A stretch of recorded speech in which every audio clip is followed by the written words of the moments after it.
Hey guys, Sri Lankan Savvy retired with mom and dad.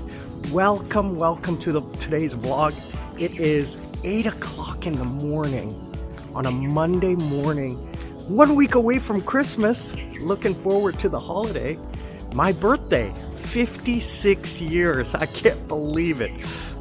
It is a overcast day today in Sri Lanka. We are feeling the effects of a low pressure system off the east coast, causing lots of rain up north and in India, southern India. But here, just a little bit of rain, a little bit of sun, and cool weather.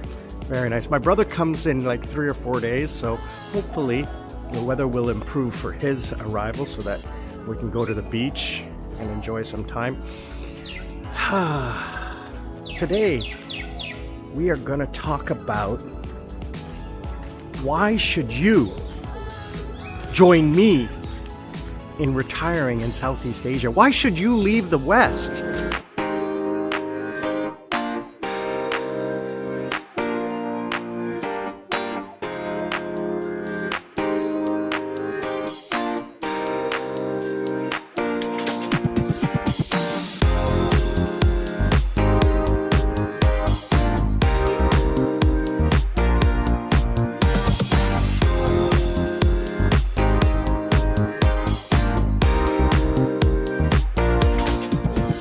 And these are just my opinions, my ideas, my thoughts based on my experience. I'm a Canadian citizen of Sri Lankan descent, dual citizen. I also have permanent residence in South Korea and long visas in Thailand, and I'm getting mine, maybe going to renew mine in Philippines. Not sure yet about the Philippines, but definitely Thailand. So I'm not an expert on retiring or travel.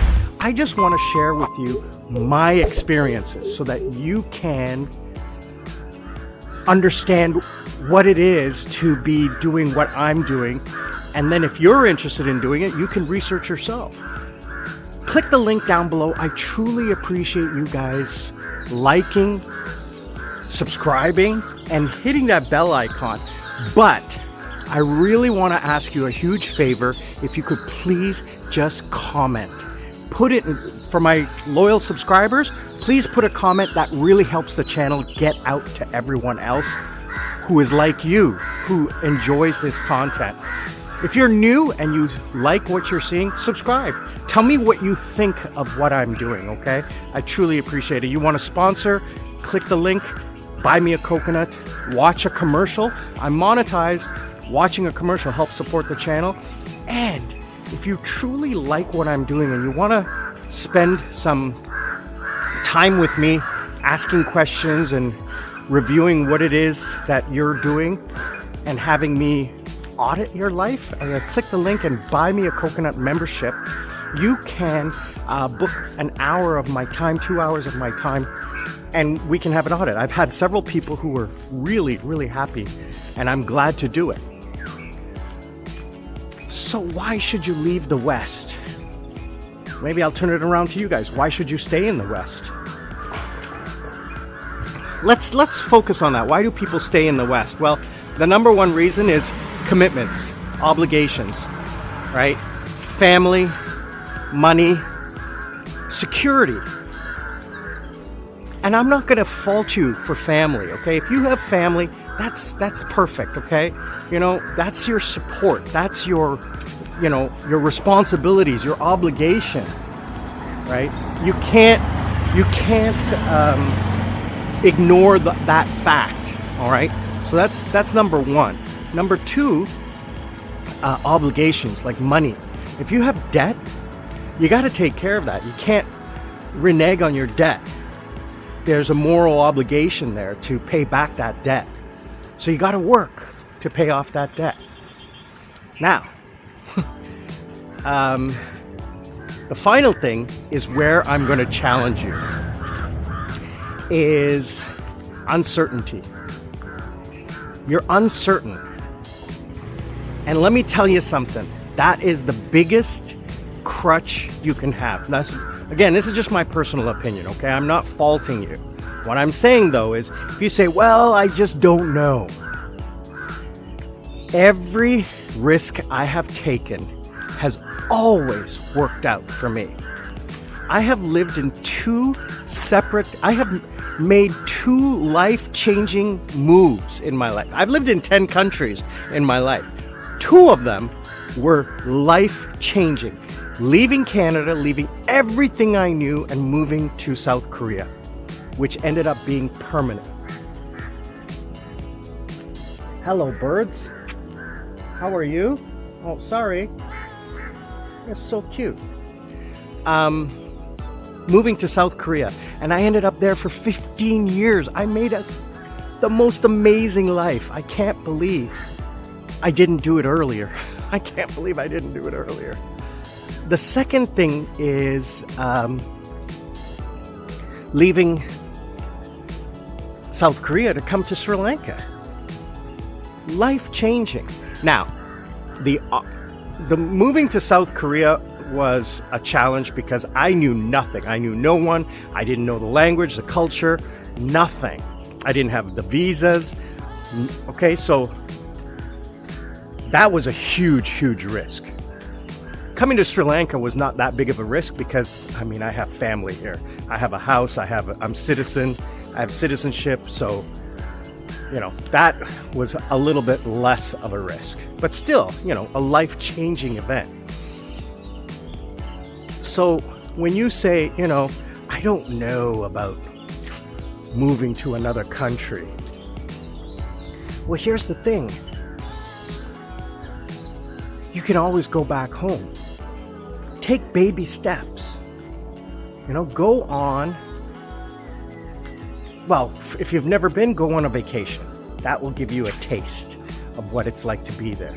And then if you like the taste, then either stay or come back for long term to the maximum of the visa, or do a visa run and double your extension. So for example, in Thailand, you get 2 months and then you can extend it for 2 months. So do a 4-month trip and see if I like it.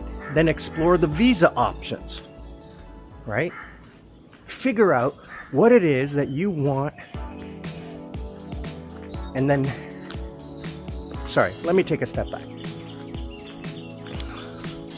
Say, for example, you like Thailand.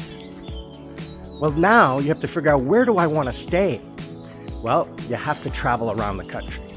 Don't rely on one person's opinion, my opinion, or anyone else's opinion. Travel. Go to the north, to the south, to the east, to the west. Same thing in Philippines. Go to the different cities. Go to the different areas and figure out which area fits your lifestyle. What kind of people do you want to be near? What kind of lifestyle do you want to have around you? Do you want the big city? Do you want the beach? Do you want the mountains? What is the weather like throughout the year? That's another important thing. Really get to know the weather. Really get to understand what it is like throughout the year. So for example, in Thailand, you get the rainy season where it rains constantly for 3 months. You get the fire season where they're burning all the crops. In the south, in the tourist areas, you have, again, the rainy season, then you have the high and low season with tourists. So your peace and quiet could be affected, depending again where you live. You have to make the right informed decision, and not just by looking at YouTube videos. You gotta go and experience it. For example, I went to Subic Bay in the Philippines. It was beautiful, it was nice, the people were great, but I will never go back. Never. In a million years, you cannot make me go back to Subic Bay. It's just not my style. It's a beautiful place. I will recommend it for anyone to go on a like a retirement vacation, not a travel vacation. It's okay. It's okay. I prefer to go to Cebu or some other place in the Philippines rather than Subic Bay. But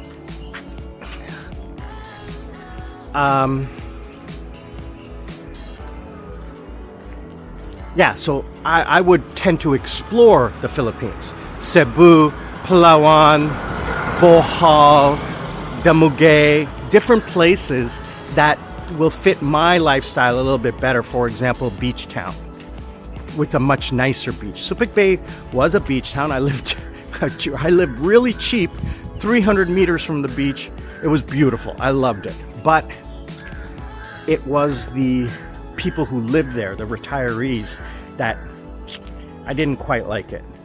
It just wasn't my style. I prefer a less touristy area. That's just my preference. Less foreigners.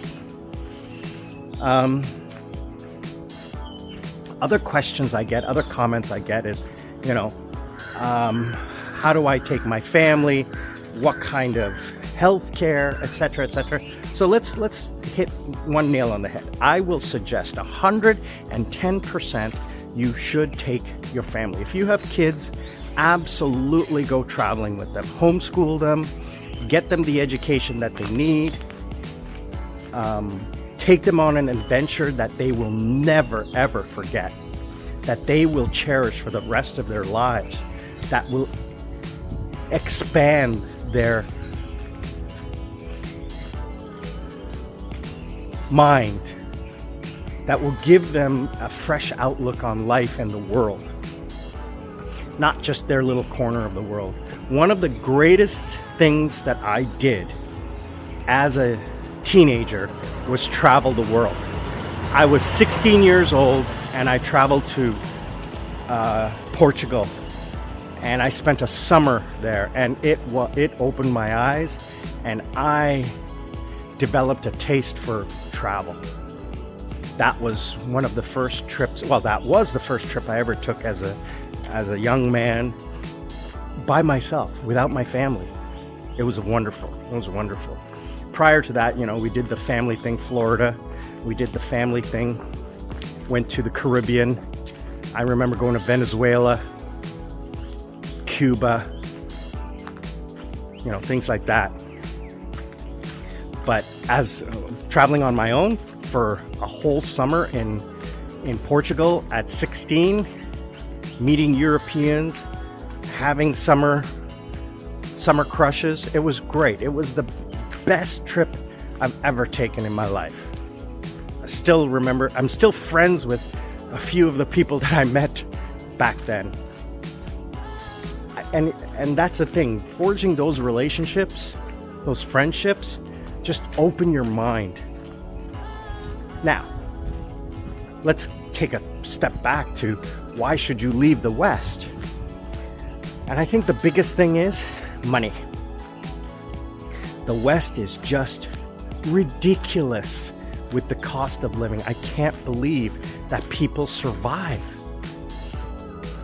Okay, I can believe people survive. I can't believe people are going to be able to retire. How are you going to retire when you're constantly paying just to live and you can't save anything? Imagine taking the money you have right now that you are earning and spending 80% less to live the same life. What if I could cut your bills by 80%? Would you say yes? And you can still maintain the same, if not better, lifestyle. Hey guys, Sri Lankan Sammy, thanks for joining. I want to take a quick moment and talk to you about the channel. I really appreciate you taking the time to support the channel, clicking like, sharing, and commenting. But I need to ask you for a little bit of help and helping me get the channel up and running a little bit better. Please click the link down below if you want to support the channel and buy me a coconut. What I will do is I will match the dollars and I will go out and buy fresh fruit and vegetables from local farmers on the roadside. You guys have seen me do that before. I'll continue doing that by supporting the local economy. Passively, if you would like to, you can just watch a commercial. I am monetized, so if you watch an ad all the way through, a couple, that would really help the channel. And even more so, click the link of the ad and let it pop up on your computer. Leave it open for a few minutes. That would really help the channel passively. And one last thing, if you could please just put a comment, an emoji, one word saying hello, saying hi, Merry Christmas, Happy New Year, Happy Holidays, Happy Vesak, Happy Poya, whatever it is, whenever it is, I truly appreciate it. Sri Lankan Sammy, loving you all. We'll see you all on the other side. Okay, well, the other question I get is, well, Sam, what about healthcare? What about healthcare? I'm going to use Canada as an example. You guys all know about the United States. You guys all know about England. Okay? England and Canada, I don't know about Australia. But let's look at Canada and the UK. We all hear the stories about the United States, and we're not going to talk about that because right off the top, US, your prices are insane, okay? You don't get sick, otherwise you will die or go bankrupt. Canada, socialized countries like Canada, UK, Australia. I'm not aware of Australia, but I heard about the UK and I know about Canada. It's free. It's not free, you pay for it through your taxes. But you have to wait, and the wait can kill you. Like, we're talking over a year to get an MRI. I got one in a couple of days here. It cost me $150. The cost of medical care out of pocket is so cheap that I will not buy health care insurance. At least not now, not at this age. Maybe in the future. But even then, the cost of medical care versus the cost of insurance, it just doesn't make sense. I'll just pay for it out of pocket. Now, I have health insurance for serious health issues such as, a heart attack, stroke, car accident, things like that. But I'm talking about going to the hospital for a checkup. I had the complete blood work done, all right, from head to toe.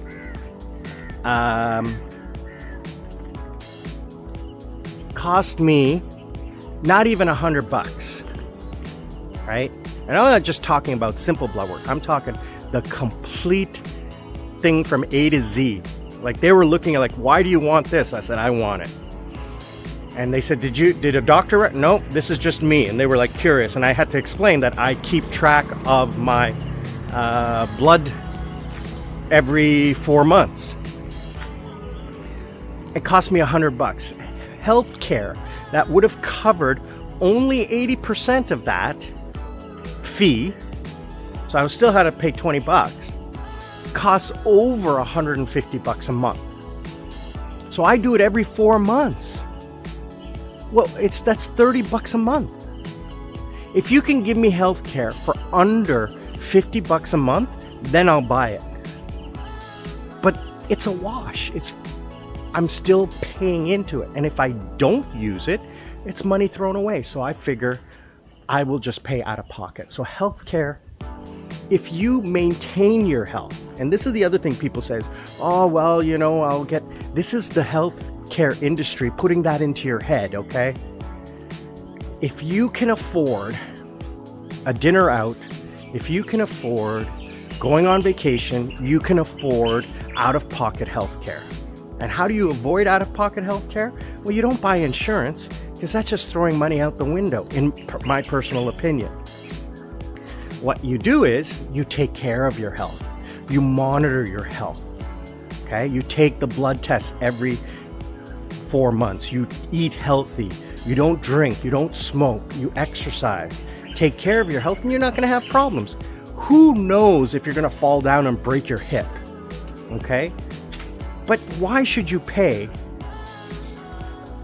$2,000 a year for the next 30 years, and it's going to rise, just to protect yourself against something that may or may not happen?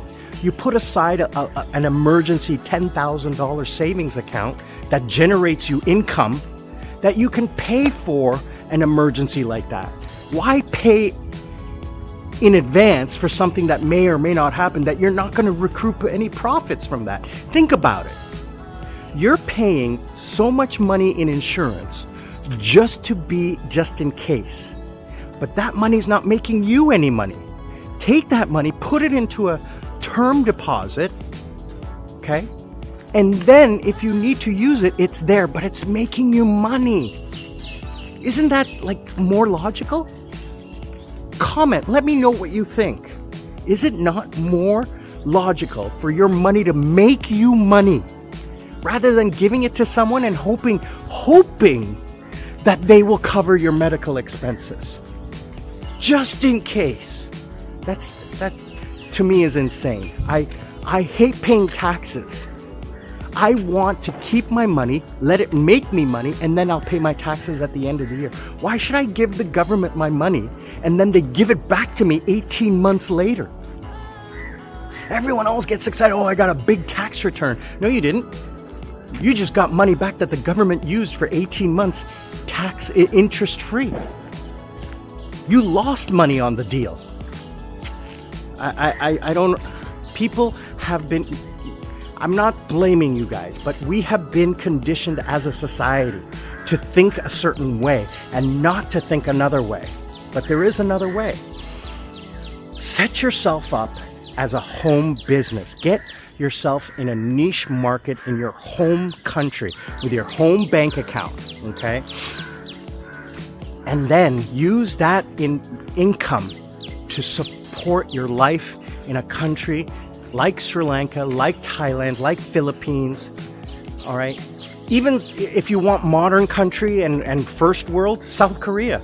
Don't go Japan. Japan's too expensive. And China, even though China can be good, unless you speak the language and unless you know the people and the customs, it's really difficult to live there. Not personal experience, but definitely from people who I've spoken to and people who I know.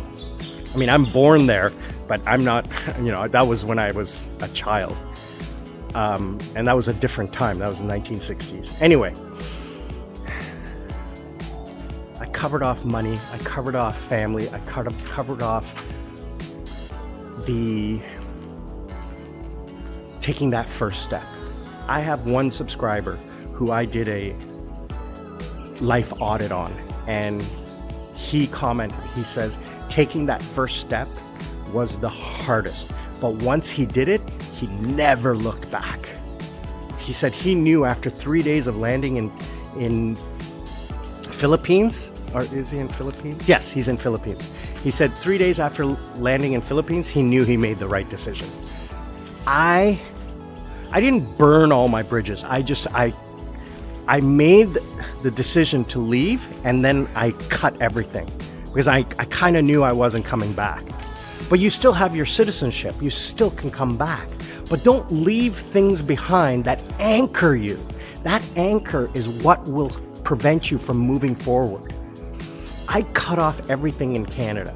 Cut off communication with my ex, with friends, with family. Well, I don't really have any family, but I cut off all of that. I don't have any bank accounts. I don't have any money. I don't have anything except my Canada pension, which is coming in 10 years. Other than that, I don't have a bank account, driver's license, nothing except my passport. Okay, so I am a non-resident citizen. I don't even have to file taxes. So if you cut all that off, that will unchain you and allow you to move forward instead of looking back. And that's the thing. We've always had this thing where we have to be tied down. We have to have roots. No, you don't. You can be free like the wind. That's what's the most important thing in your life, is to be free. To be truly free is not anchored down. I can get up and go. Learn to live life. Don't let life live you. It means don't have things that anchor you down. I can get up and go and move anywhere in the world and do whatever I want, whenever I want. There's nothing holding me back. It's just I put a plan into place that I want to accomplish before I start doing that full time. Okay? So, guys, comment below. Let me know what you think. Is this something that interests you? Is this something that you want to do? Is this something you have done or you want to do and you have more questions? Click the link down below and comment. Let me know, or join me on Sundays, Sunday morning Sri Lankan time, for the live stream, and you can comment and question and everything. We can talk about it. I'm Sri Lankan Sammy, retired with mom and dad. I want to say thank you so much for joining me on this. We'll talk to you all on the other side.